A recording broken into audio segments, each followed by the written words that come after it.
Drage gledalke in gledalci, lepo pozdravljeni v novi kroniki tedna. Ta teden so se na redni seji zbrali bohinjski svetniki in svetnice.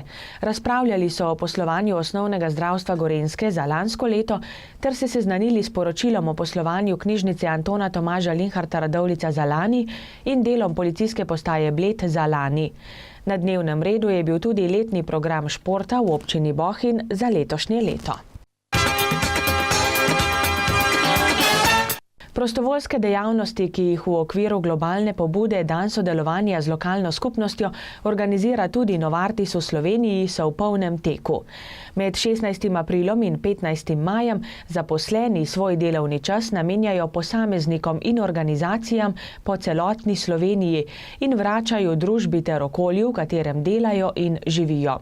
Bili so tudi v Vili Šumica v Kranjski Gori. Sodelavci Novartisa v Sloveniji se že 14. leto udeležujemo te akcije sodelovanja z lokalno skupnostjo po celi Sloveniji. Baje nas je letos celo že 650, kar je rekord. Meni osebno je fino, da poleg tega, da prispevamo zdravili za zdravje ljudi, tudi da lahko in poleg dobrodelnosti v obliki ali botrstva ali kakorkoli drugih donacij, da lahko nekaj naredimo tudi tako, da se v okolju, kjer se gibljamo, tudi nekaj vidi. In da potem otroci, konkretno v tem primeru, lahko na novih pobarvanih igralih uživajo. Seveda so jih bili v Vili Šumica zelo veseli. V imenu Zveze prijateljev mladine Ljubljana Moste Polje se najlepše zahvaljujemo podjetju Novartis, ki je že vrsto let naš podpornik. Tudi tokrat se je odločil za pomoč v našem počitniškem domu Vila Šumica, kjer nam je z pozitivnimi simboli srčkov, sončkov, metuljčkov, rožic odcepo pozitivo, katero bomo tudi kot kolektiv počitniškega doma Vila Šumice izžarevali to pozitivno energijo med otroke in tudi občasne ostale goste. Danes smo v počitniškem domu postorili kar nekaj del. Naprimer, okrasili smo okolico, pobarvali smo pograde, urejali pot do Pišnice, pripravili stvari za prvomajsko druženje ob tabornem ognju, okrasili luči in postorili še vrsto manjših in pa malo večjih del. Tako da res najlepša hvala, ker nas toliko časa že podpirate in se priporočamo tudi za naprej. Hvala vam. Zaposleni v Novartisu se v teh dneh družijo starostniki, darujejo kri, zbirajo hrano, urejajo okolice šol in drugih ustanov, pripravljajo izlete za otroke s posebnimi potrebami in še mnogo več. V prostorih gasilskega doma v Podkorenu so te dni na ogled čudoviti izdelki, ki so jih ustvarile pridne žene in dekleta. Razstavo ročnih del so pripravili torej še pri kulturno-prosvetnem društvu Podkoren. Na odprtju so pripravili zanimiv kulturni program.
Razstava je na ogled do vključno srede 2. maja od 10. do 18.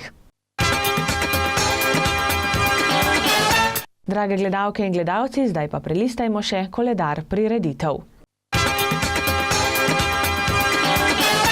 Pred nami so kresovanja in jutri bodo potekala po vsej Zgornjesavski dolini. V Kranjski Gori boste kresovali Zgornjesavci in sicer od 18. pri razigrani Mojci.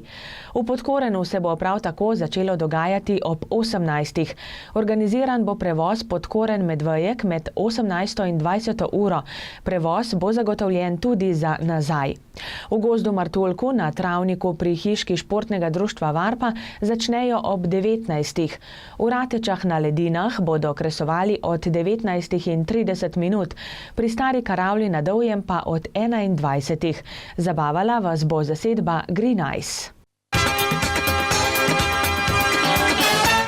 Kresovanje pri Koči na Golici se bo začelo jutri ob 20. Planinsko društvo Jesenice pa obenem obvešča planince, da je pot na Golico na odseku od Betela do spodnje postaje tovorne žičnice zaprta zaradi erozije in gradnje vodovoda ter zbiralnika. Pot je docela uničena in je planinsko društvo ne bo več obnavljalo. Pot na Golico je dostopna in urejena s Koralnovega rova in Savskih jam. V soboto bo 14. srečanje in žegnanje motorjev na Dovjem. Zbor bo med 10. in 13. uro pri okrepčevalnici Sonček. Ob 11:30 bo žegnanje jeklenih konjičkov. Po žegnanju sledita kosilo in družabno srečanje pri okrepčevalnici Sonček, nato pa bo čas še za individualno vožnjo po Zgornjesavski dolini. Medobčinsko društvo invalidov Jesenice obvešča člane, da sprejemajo prijave za kopalni dan v Termah Ptuj, ki bo v četrtek 17. maja. Odhod avtobusa s Hrušice bo ob 8. uri. Prijave z vplačilom pa sprejemajo na sedežu društva v času uradnih ur. Drage gledalke in gledalci, toliko smo pripravili za tokrat. Želim vam prijetne praznične dni, ki so pred nami in nasvidenje do prihodnjič. Pa srečno!